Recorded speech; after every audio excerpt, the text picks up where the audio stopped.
जैसा कि हम सभी जानते हैं कि हिंदू धर्म ग्रंथों में समय को 4 युगों में विभाजित किया गया है, जो कि है सतयुग, त्रेता युग, द्वापर युग और कलयुग। इन सभी युगों में से कलयुग को मानव जाति के लिए सबसे शापित युग माना गया है।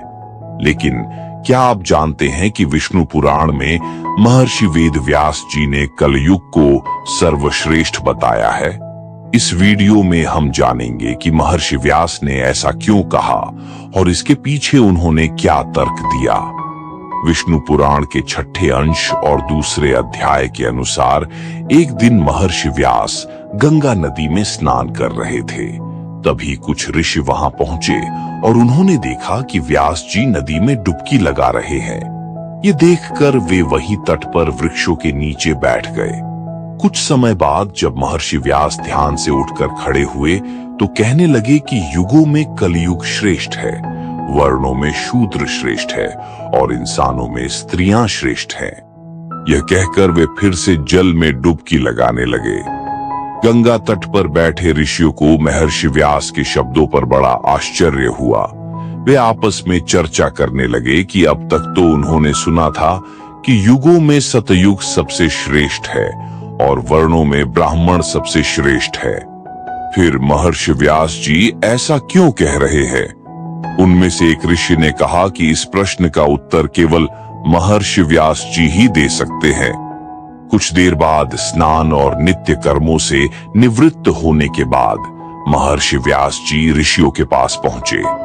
ऋषियों ने उनसे पूछा कि हे महर्षि, आपने स्नान करते समय जो कहा कि युगों में कलयुग श्रेष्ठ है, वर्णों में शूद्र श्रेष्ठ है और इंसानों में स्त्रियां श्रेष्ठ है, उसका अर्थ और तर्क क्या है? इस पर व्यास जी ने हंसते हुए उत्तर दिया कि हे मुनि श्रेष्ठ हो, मैंने जो कहा उसके पीछे कारण यह है कि जहां सतयुग में पुण्य का फल 10 वर्ष की तपस्या में, त्रेता युग में 1 वर्ष की तपस्या में, द्वापर युग में 1 मास की तपस्या में, वही कल युग में मनुष्य को पुण्य का फल केवल 1 दिन और 1 रात की तपस्या में ही प्राप्त हो जाता है।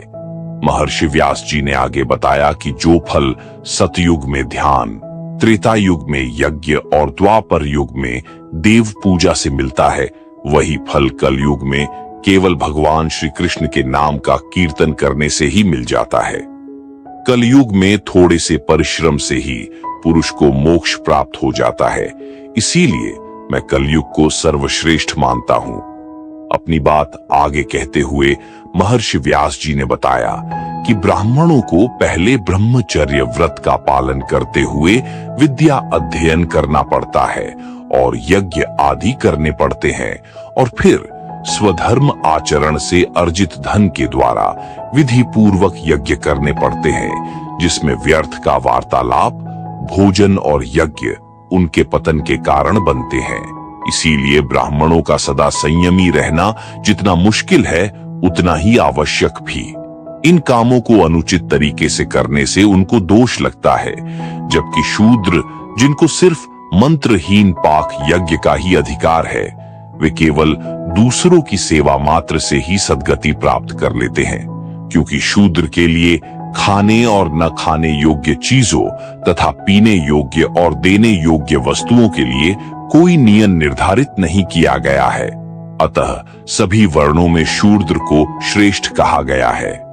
इसी प्रकार स्त्रियों को इसीलिए श्रेष्ठ इसीलिए कहा गया है क्योंकि पुरुषों को धर्मानुकूल तरीके के अर्जित किए धन को दान और विधि पूर्वक यज्ञ में लगाना चाहिए, किंतु स्त्रियां तन मन वचन से पति की सेवा करके ही शुभ लोकों को प्राप्त कर लेती हैं। इसीलिए मनुष्य में स्त्रियों को श्रेष्ठ कहा गया है। महर्षि वेद व्यास के अनुसार कल युग में धर्म का पालन सरल है और हर मनुष्य साधना के माध्यम से महान फल प्राप्त कर सकते हैं। कलयुग का सबसे बड़ा गुण यह है कि इस युग में केवल कृष्ण के नाम के कीर्तन मात्र से ही मनुष्य परम पद प्राप्त कर सकता है। उम्मीद है कि आपको हमारी यह जानकारी पसंद आई होगी। अगर आपको यह वीडियो अच्छी लगी हो तो इसे ज्यादा से ज्यादा लाइक और शेयर करें। साथ ही ऐसी ही रोचक कहानियां सुनने के लिए हमारे चैनल को सब्सक्राइब करें। धन्यवाद।